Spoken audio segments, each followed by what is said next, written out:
Assalamualaikum warahmatullahi wabarakatuh. Perkenalkan, nama saya Farandi Wiryanata Putra, NPM 22210202258, yang dimana saya akan mempresentasikan terkait makalah kelompok 6 yang berjudul Kewarisan Anak Dalam Kandungan, Anak Zina, dan Anak Li'an. Sebelum kita masuk ke dalam pembahasan inti, dari latar belakang dari makalah ini menjelaskan tentang bahwasanya kewarisan dalam hukum Islam, anak yang belum lahir memiliki hak waris terhadap harta pusaka jika lahir dalam keadaan hidup. Kemudian anak dalam kandungan memiliki hak atas warisan jika kelahirannya berhasil dan dalam kondisi hidup. Terus untuk anak hasil zina, hukum warisnya agak berbeda di beberapa mazhab hukum Islam. Mayoritas mazhab menyatakan bahwa anak hasil zina tidak memiliki hak waris dari ayah biologisnya, tetapi mereka masih memiliki hak atas nafkah dan pemeliharaan.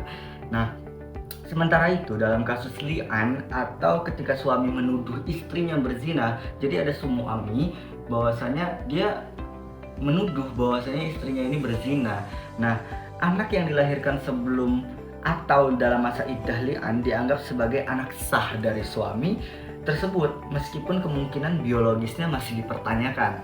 Kemudian penting untuk dicatat bahwa hukum waris dan status anak dalam Islam memiliki konteks dan penafsiran yang berbeda-beda di berbagai mazhab hukum dan kultur Islam. Kita masuk ke dalam pembahasan, bab kedua, pembahasan. Nah, di sini saya pertama akan membahas tentang kewarisan anak dalam kandungan. Nah, di dalam makalah kelompok 6 di sini membahas bahwasanya manusia dalam kedudukannya sebagai mukallaf. Mukallaf ini apa sih? Mukallaf ini adalah orang yang sudah dibebani hukum taklif, yang dimana hukum taklif itu adalah wajib, mandub atau sunnah, makruh, haram, dan mubah. Nah, di sini atau subjek hukum ilmu fikih mengklasifikasikan seseorang itu memiliki dua kecakapan yang dalam terminologi fikihnya berupa ahliyah atau ahliyat al-aqda dan atau kecakapan dalam perbuatan atau bertindak hukum, dan ahliyat al-wujub atau kecakapan dalam berhak. Nah, kecakapan dalam perbuatan atau bertindak hukum atau ahliyah al-ada ada dua, yaitu yang pertama ahliyah al-adalah al-kamilah atau sempurna dalam kecakapan bertindak hukum, dan yang kedua ini ahliyah al-adad naqisah, tidak sempurna dalam kecakapan bertindak hukum. Begitupun juga ahliyah al-wujub, ada dua, ahliyah al-wujub al-kamilah dan ahliyah al-wujub al-naqisah, yang dimana orang yang mempunyai ahliyat al-ada kamilah adalah seseorang yang sudah mencapai usia dewasa dan akalnya sehat atau akil balik, yang dimana telah sempurna masa berpikirnya, yang dimana orang ini sudah mapan dalam berpikir, dalam berinteraksi gitu kan. Nah, yang artinya bisa membedakan mana yang baik dan mana yang buruk, atau bisa dibilang tamyiz. Nah, kemudian orang yang memiliki ahliyah al-wujub al-kamilah yaitu seseorang anak yang lahir dalam kondisi hidup, sedangkan anak yang memiliki ahliyat al-wujub naqisah yaitu seorang anak yang masih berada di dalam kandungan. Kemudian kita masuk ke dalam metode pemberian bagian bayi anak yang masih berada di dalam kandungan. Sebagaimana dijelaskan sebelumnya bahwa bayi yang berada di dalam kandungan akan memperoleh harta waris jika terpenuhi syarat-syaratnya. Di antaranya anak tersebut terlahir dalam kondisi hidup. Nah, kemudian ada dua cara, ada dua perspektif, yang dimana ini untuk menunjukkan kepada anak bayi yang masih dalam kandungan cara pembagian warisnya seperti apa. Pertama, menantikan sesudah bayi tersebut lahir. Ini adalah cara yang memudahkan guna mengetahui status anak ini, apakah dia memang benar-benar menjadi ahli waris, serta berapakah bagian yang diterima, sebab telah bisa diketahui jenis kelaminnya. Nah, anak ini lelaki atau perempuan. Jika dia perempuan, bisa kemungkinan akan bisa dibagi 1/4-nya. Ketika dia laki-laki, maka kemungkinan besar dia akan bisa mendapatkan asobahnya gitu kan. Kemudian yang kedua, jika ahli waris lainnya menginginkan pembagian tersebut sesegera mungkin dilaksanakan dengan tidak menanti kelahiran anak. Jadi kalau misalkan yang cara kedua ini, si ahli warisnya ini pengen disegerakan, maka ya sebelum dia lahir maka sudah bisa dibagikan harta warisnya tersebut. Nah, maka proses waris bisa dilaksanakan dengan memperhitungkan bagian anak atau bayi tersebut untuk bagian seseorang, meskipun bisa saja dia terlahir kembar. Nah, jadi Pendapat tersebut ada menurut golongan Hanafiyah, Syafi'iyah, dan Hanabilah. Pendapat ini diperkuat dengan adanya jaminan bahwa ahli waris yang sudah memperoleh bagian tersebut bersedia mengembalikan harta waris yang menjadi hak milik bayi tersebut jikalau bayi tersebut nantinya terlahir kembar. Jadi bisa ada kesepakatan bahwasanya nanti bisa aja dikembalikan untuk dibagi haknya, gitu kan. Kemudian jikalau tidak ada jaminan untuk mengembalikannya, maka pembagiannya ditangguhkan atau ditunggu dulu nih sampai sesudah kelahirannya. Kemudian yang bab yang kedua, pembahasan yang kedua itu tentang warisan anak yang zina. Anak ini dihasilkan dari perbuatan zina. Bagaimana sih sistem pewarisannya, gimana? Nah, dalam pokok hukum Islam, waris mewarisi adalah karena hubungan perkawinan yang sah dan ada hubungan nasab. Nah, seorang suami istri dapat mewarisi karena keduanya terikat oleh perkawinan yang dibenarkan oleh hukum Islam. Jika mereka berdua melakukan perzinahan, maka itu tidak ada konteks sah dalam keagamaan Islam. Kemudian sebagai hak yang diperoleh karena perkawinan tersebut, hubungan nasab seorang dengan anak dengan ayah dalam hukum Islam juga ditentukan oleh sah dan tidaknya hubungan. Ketika kita berzina, secara otomatis itu adalah hubungan yang tidak sah, itu adalah hubungan yang haram, dan untuk sistem waris mewarisi pun itu masih terbatas. Nah, kemudian kalau hubungan nasab ayah dan anak tersebut sah, maka antara ayah dan anak dapat waris mewarisi. Ada dua hubungan anak dan ayah tidak diakui secara hukum. Pertama, anak hasil zina, terus yang dimana anak yang dilahirkan karena hubungan seorang laki-laki dengan wanita tanpa nikah. Anak yang lahir karena hubungan tanpa nikah tersebut disebut walad ghairu syar'i. Walad ghairu syar'i adalah anak yang dilahirkan tidak adanya ketentuan syariat Islam atau yang biasa disebut MBA atau lahir di luar nikah. Kemudian dan orang laki-laki yang menimbulkan kandungan itu disebutkan abu ghairu syar'i, yang bapak ini tidak jelas, tidak bersyariatkan Islam. Kemudian anak ghairu syar'i atau anak zina tidak ada hubungan darah dengan abu ghairu syar'i menurut hukum. Nah, anaknya ini anak yang dihasilkan dari perzinahan, walaupun dia ini dibuat dari bapaknya sendiri, tetapi jika itu tidak ada akad nikah, maka itu tidak sah. Maka si anak tidak memiliki hubungan darah dengan bapaknya, walaupun itu hasil sperma dari bapaknya. Nah, di sini tentukan bahwasanya anak tersebut hanya mempunyai hubungan darah dengan ibu dan antara keduanya dapat waris mewarisi. Ketika anak itu dengan ibu bisa waris mewarisi, tetapi anak itu dengan bapak tidak bisa untuk waris mewarisi. Karena secara Islam walad ghairu syar'i tidak ada hubungan darah dengan abu ghairu syar'i. Kemudian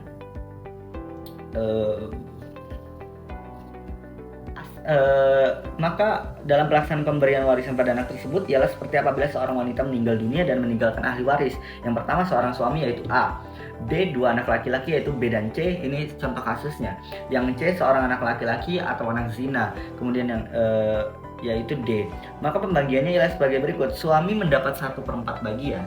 Suami mendapat 1/4 bagian, sedang dua orang anak sebagian adalah asobah bersama dengan seorang anak laki-laki yang mendapat kualifikasi anak zina tersebut. Jadi anak kualifikasi daripada zina tersebut itu termasuk ke dalam asobah itu, karena tidak termasuk ke dalam meskipun dia perempuan, karena itu tidak termasuk dengan darahnya abu ghairu syar'i tersebut. Kemudian asal masalahnya ini adalah 4, asal masalahnya 4 atau 24, maka bagian mereka masing-masing seperti berikutnya. Contohnya A ini adalah si suami, A ini adalah suami, masalah mendapat 1/4.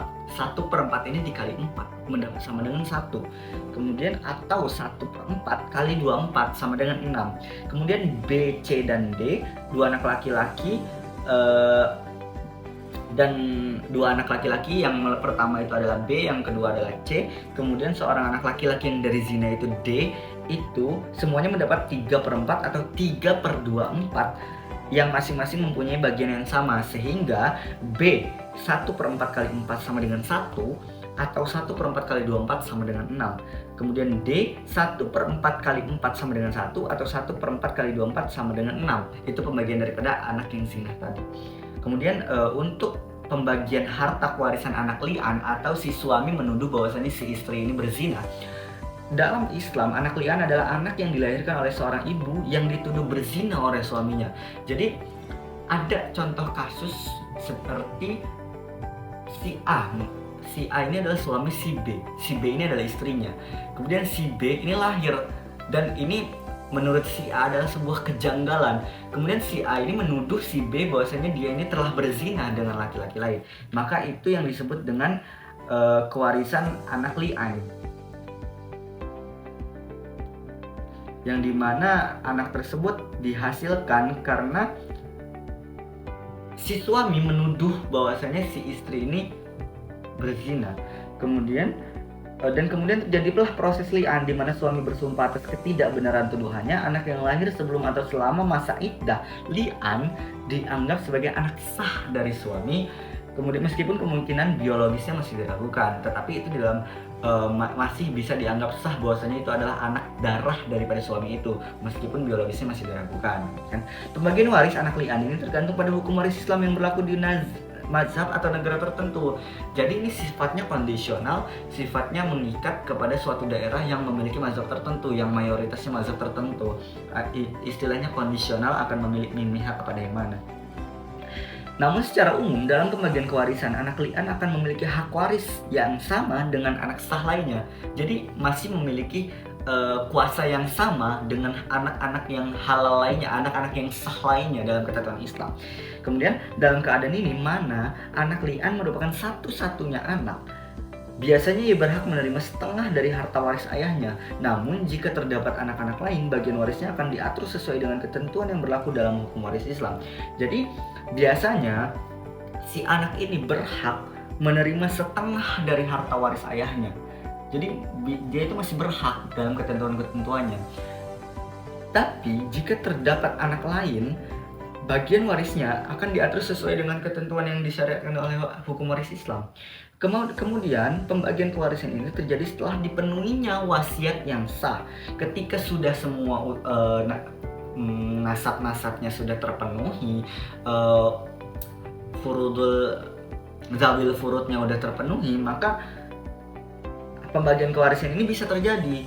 Kemudian pembayaran hutang-hutang serta pengeluaran biaya pemakaman itu udah semuanya tertutup, maka bisa ya kan untuk diberi waris tersebut. Kemudian setelah itu harta pusaka dibagi sesuai dengan ketentuan syariat kepada ahli waris yang memiliki hak, termasuk anak li'an jika diakui sebagai anak sah secara hukum. Nah, dalam ketentuannya anak li'an ini diakui tidak secara hukum, tergantung kesepakatan daripada suatu lembaga tersebut, suatu kesepakatan daripada bersama. Orang ini setuju nggak, meskipun biologisnya masih dipertanyakan, ini setuju nggak, sah nggak secara hukum bahwasanya anak ini adalah berdarah ayahnya atau ibunya itu kan. Nah, jika ini sah secara hukum, telah disepakati sah, maka ini masih bisa mendapatkan suatu harta kewarisan itu.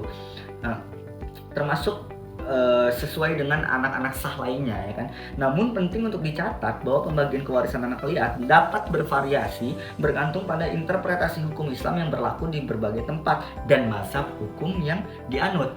Oleh karena itu, proses pembagian kewarisan anak li'an haruslah mengikuti ketentuan hukum Islam yang berlaku pada waktu dan tempat tertentu. Nah, maksud daripada ini adalah anak li'an bisa mendapatkan suatu hukum waris, mendapat sistem kewarisan, mendapat harta waris itu ketika sesuai dengan interpretasi hukum waris yang disampaikan oleh mazhab-mazhab yang ada di daerahnya, yang ada di suatu negara, yang ada di suatu benua tersebut.